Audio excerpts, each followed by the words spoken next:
ৰাজ্যৰ প্ৰান্তে প্ৰান্তে সিদ্ধি বিনায়ক গণেশৰ বন্দনা হাতে হাতে পূজাৰ নৈবেদ্যলৈ ভক্তৰ দীঘলীয়া শাৰী লখৰা গণেশ মন্দিৰতো ভক্তৰ সমাগম সমগ্ৰ ৰাজ্য আজি গণেশ বন্দনাৰে মুখৰিত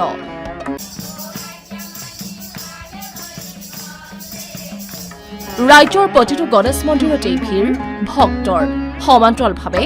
মহানগৰী গণেশ মন্দিৰসমূহতো দেখা গ'ল একেই দৃশ্য গণেশ বাবাৰ আশীষ বিচাৰি গণেশ মন্দিৰত ভক্তৰ পূজা অৰ্চনা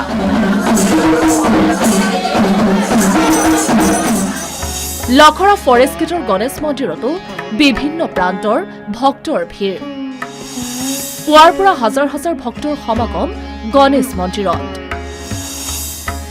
লখৰা গণেশ মন্দিৰত উপস্থিত মেয়ৰ মৃগেন শৰণীয়া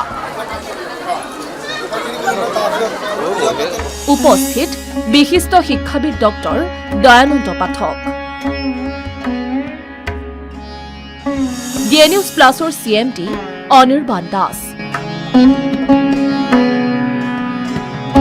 গণেশ পূজাৰ দিনাই গণেশ মন্দিৰটোৰ চৌহদত এটা ভাল কাম কৰিলে মেয়ৰ মৃগেন শৰণীয়াই লখৰা ফৰেষ্ট গেটৰ পৌৰ নিগমৰ পৰিষদ বিজু মেধিৰ নেতৃত্বত অঞ্চলটোত হৈছে বহু উন্নয়নমূলক কাম তাৰ মাজতেই আজি গণেশ পূজাৰ দিনাই ভক্তসকলৰ সুবিধাৰ্থে মেয়ৰ মৃগেন শৰণীয়াই স্থাপন কৰিলে ৰাজহুৱা শৌচালয়ৰ আধাৰশিলা এই লখৰা গণেশ মন্দিৰত আমি বহুবাৰ আহিছোঁ ইয়াৰে পাৰিষদ আমাৰ বিজু মেধি ডাঙৰীয়াৰ নেতৃত্বত ইয়াতে বিভিন্ন ধৰণৰ উন্নয়নমূলক কাম চলি আছে আমি প্ৰতিটো ৱাৰ্ডতে পাৰিষদসকলক আমি শৌচালয় বা তেনেধৰণৰ নামঘৰত হওক মন্দিৰত হওক শৌচালয় দিয়াৰ কাৰণে আমি 20 লাখ টকাকৈ দিছিলোঁ সেই টকাৰে আজি দ্বিতীয়টো আমি মন্দিৰত আমি এই 24 নম্বৰ ৱাৰ্ডৰ পাৰিষদ আমাৰ বিজু মেধি ডাঙৰীয়াৰ উপস্থিতিত এটা আমি শৌচালয়ৰ এই গণেশ মন্দিৰৰ কাৰণে আইসকলে আহাৰ ব্যৱহাৰ কৰিব পৰাকৈ আমাৰ এক শৌচালয় আমি নিৰ্মাণ কৰিবৰ কাৰণে আগভাগ লৈছোঁ ইয়াৰ লগে লগে প্ৰতিটো ৱাৰ্ডত আমি 10টাকৈ সৰু হাইমাছ লাইট দিয়াৰ কাৰণে ব্যৱস্থা গ্ৰহণ কৰিছোঁ বিজু মেধি ডাঙৰীয়াই এই মন্দিৰতো এই হাইমাছ দিয়া লাইট দিছে তো আমি আশা কৰিছোঁ অহা 1 ফেব্ৰুৱাৰীৰ দিনাখন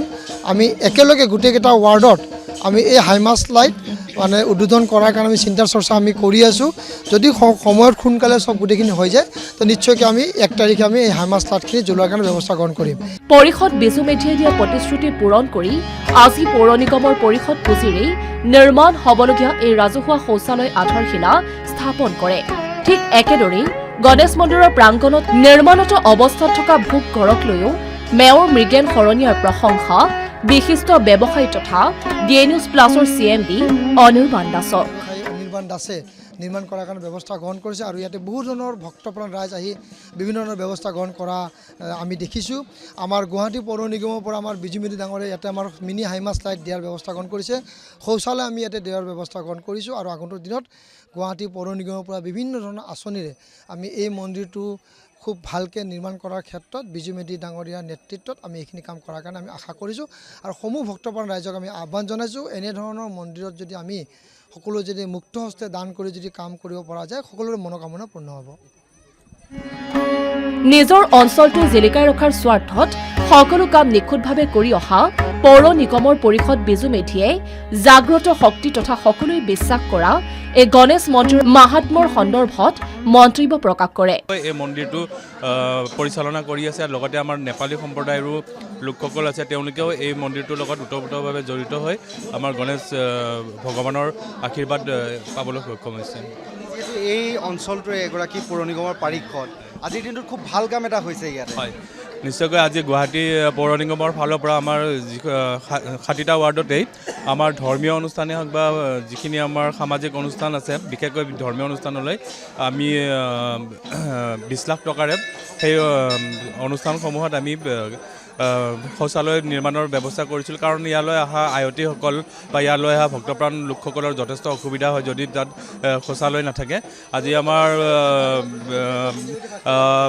আমাৰ মৃগেন শৰণীয়া দেৱৰ নেতৃত্বত আমাৰ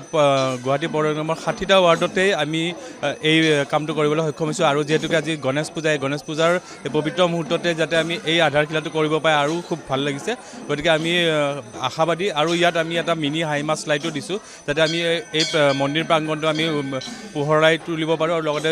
এখন ৰাজহুৱা শ্মশান আছে ওচৰত সেইখনো যাতে আমি পোহৰাই তুলিব পাৰোঁ তাৰো ব্যৱস্থা গ্ৰহণ কৰা হৈছে পুৱাৰ পৰা হাজাৰ হাজাৰ ভক্তক সেৱা শুশ্ৰূষা কৰি অহা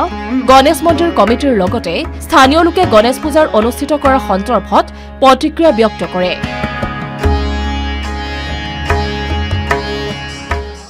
গণেশ বাবাৰে সকলোৰে ওপৰত কৃপা কৰক আহি বহু ভাল লাগিছে সেইখিনিয়ে আজি গণেশ চতুৰ্থী খুব ভাল দিন আমি সকলোৱে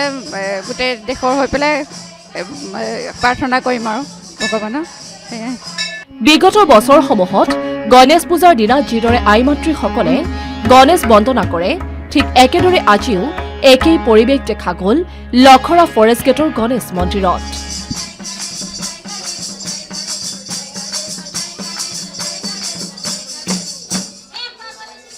এনেদৰে হাজাৰ হাজাৰ ভক্তৰ সমাগম হোৱা গণেশ মন্দিৰটোত দেখা গ'ল সুন্দৰ পৰিৱেশ news desk report the news plus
যিকোনো খবৰৰ বাবে যোগাযোগ কৰক